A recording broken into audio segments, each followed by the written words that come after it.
When you hear the words Wild West, what do you imagine? Gunfights in the middle of the street, outlaws riding in the endless deserts. Basically like the video game Red Dead Redemption, right? I hate to break it to you, partner. The Wild West wasn't really like that.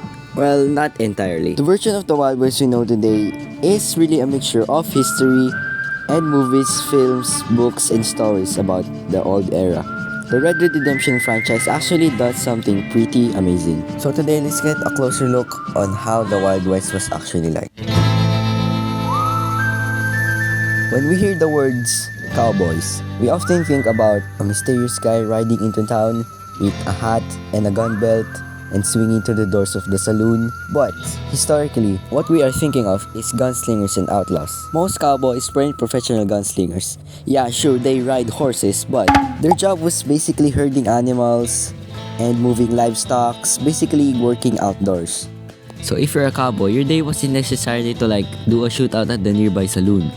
It was more like waking up to check the cattle and see if an animal is trying to escape and go working outdoors. And RDR2 makes the camp life historically believable. Now this one. This one might probably be the biggest misconception in the Old West. We all have the thought that everybody was shooting anybody back in the Old West. But in fact, in most towns, you can't actually have your gun out in the road. Or if you enter a saloon, for example, you need to hand them over the owner or the bartender. Most of the time, people were just living. They were just basically doing normal human things. Let's go take RDR2 for example. When you go to cities or towns such as Saint Denis, you can just see the NPCs living out their lives, like working and transporting items from wagons or just simply walking around. They were just basically doing everyday things. And here's another misconception. This one is very interesting. So you all know in movies where there's the main character and he basically walks inside the saloon and everybody looks at him and they're ready to shoot the main character. They really make the saloons look like the headquarters for outlaws. But let me be clear, some saloons actually do these things because of genuine fear from the outlaws themselves. But generally, saloons are just places for hanging out, eating, or even playing poker, gambling, and other stuff.